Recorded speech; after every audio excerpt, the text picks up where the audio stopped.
Alright, so this is just a little video where I'm going to show how I assembled this Loki M1650.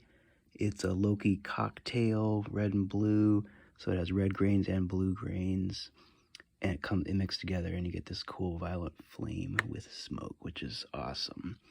So first of all, here's just a look at all the parts. So I'm going to start by looking over this nozzle. So this is not any kind of plastic disposable nozzle. This is a heavy duty graphite reusable nozzle. And the first thing is to make sure that the nozzle is the right one. So you can see it says 52 written in there. And then I'm going to check the instructions to make sure that number 52 is the one that's needed. And just as a look at this thrust curve, they're showing a thrust curve of a smaller L motor as well, but this is for the M1650. You can see it has a really nice spike here very, very early in the launch, which is cool. If you have like an extra heavy rocket or something, really needs to get up to speed so that you can have the right acceleration in order to have stability. That's a nice little peak there at the beginning. Otherwise, it's approximately the class of a typical 5-grain CTI motor. And in fact, okay, so here's the Loki case. This is the 6000 case, and you got the thrust band down there. But you can see that in terms of basic size, it's in the same class as a CTI 5-grain M motor, which would fit into this case. So in this one, I've had a CTI M1810 and a CTI M1401. Those are both 5-grain motors. Of course, it's not cross-compatible in terms of assembling, across these two companies. But just in terms of the general class of motor, you can see that this Loki 76-6000 is going to be in the class of a typical 5-grain M motor from something like CTI. Then we come to the liner. So you got the standard phenolic liner. Then the grains. As I said, there's red grains and blue grains. So these red grains have a 1-inch core, and I checked with Scott Cormeyer, the Loki owner, and he's super helpful, and he confirmed to me that these are the ones that go down on the nozzle side, the ones with the larger core. They look gray, but they're actually going to burn red. And then you have these shorter blue grains that are 5/8 of an inch core, and they line up like this, and the last one has this concave shape that's going to connect up with the top of the red grain. So it's blue, red, they burn at the same time.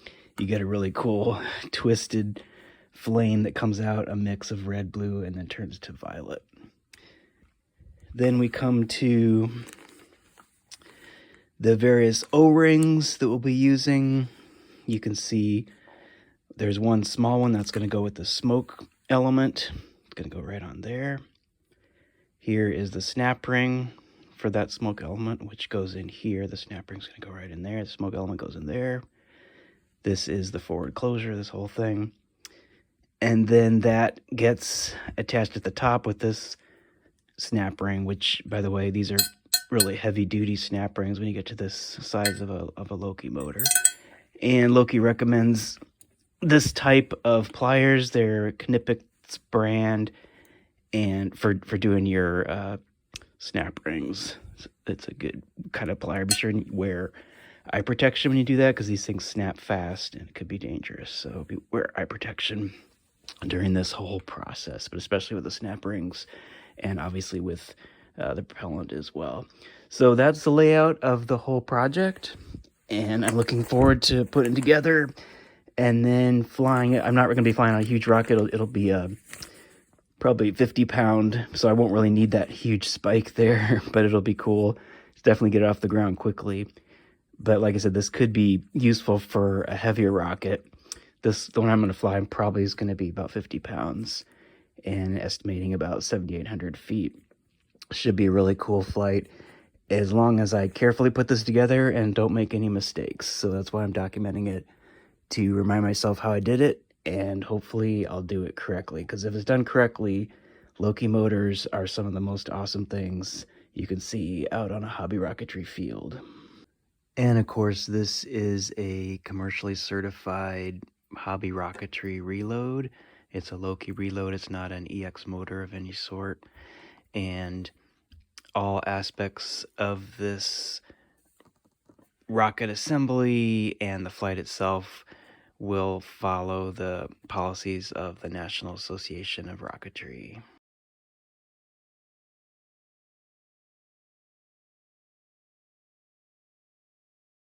Okay, so now I'm ready to begin assembling the motor, and I'm not doing anything fancy here, I'm just going through the steps step by step, just like it's written in the instructions.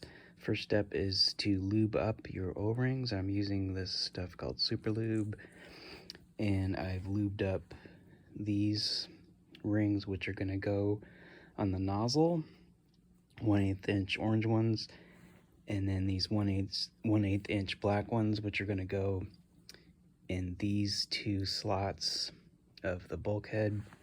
And then there's also the smaller black one, which is going to go in this inner slot. And I've also put the small O-ring onto the smoke element, and I've lubed that up, except not this surface, because that needs to be dry so that you'll have tracking smoke. Also, here's a correction. The O-ring for this smoke element, actually in this version of the case, is not used, so you can just set that aside. I double checked this with Scott, and he recommended that. So this is the version that has, just a 3/8 inch open hole at the top, which could be used for minimum diameter retainer, or just useful when pulling the motor case out. But this version of it does not require the O-ring. It is going to require this snap ring. And this is explained actually pretty well in the instructions. I just didn't read it carefully enough. There's an older version where there is a nut at the top, and that's the version where you use the O-ring. The instructions, it says that was for motors built in 2014 or earlier. This motor's newer than that. And so when I leave this on, it actually makes it impossible to put it in, because it's a airtight fit and the pressure is too high and it pops out. So set that aside for this version, and this is just gonna slide in there.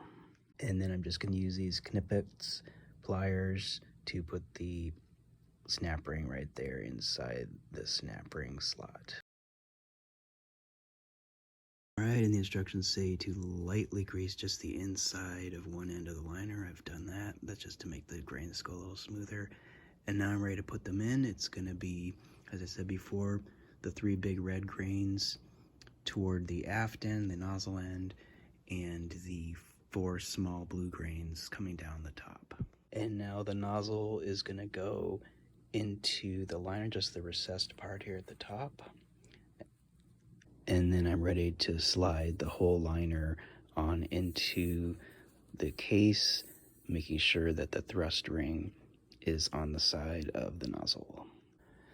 But first, don't forget to grease up this liner so that it'll be easier to take it out after the flight. Otherwise, it can be really stuck into a case. So I'm going to take a minute to lube this up, and then I'm going to slide it into the motor case. Step is to put in this nozzle washer and then the snap ring on top of that. So the snap ring is now in on the nozzle side, and for this one I actually switched to these Channel Lock brand, where I could get these curved type of implements at the end of the snap ring pliers. But there's various types. These ones work fine for the smaller Loki motors, and also I believe Scott has a service where he'll put a little groove into the knippets type. Anyway, for me with this 76mm motor, I found that these snap ring pliers worked well with this type of extension. And now the final step is to put the bulkhead into the top. I've lightly greased it. I've got all the O-rings in, and that will also be attached with a snap ring. So that snap ring is now in. Sometimes it takes a little bit of effort to get it in there using the pliers, but as long as you squeeze it down tight, squeeze the ring together tight, it eventually goes in. And this is a nice tight fit also in terms of the grains. There's no play at all. The instructions say it's okay if there's a little rattle, like there's some play in it, but in this case it's perfectly tight fit.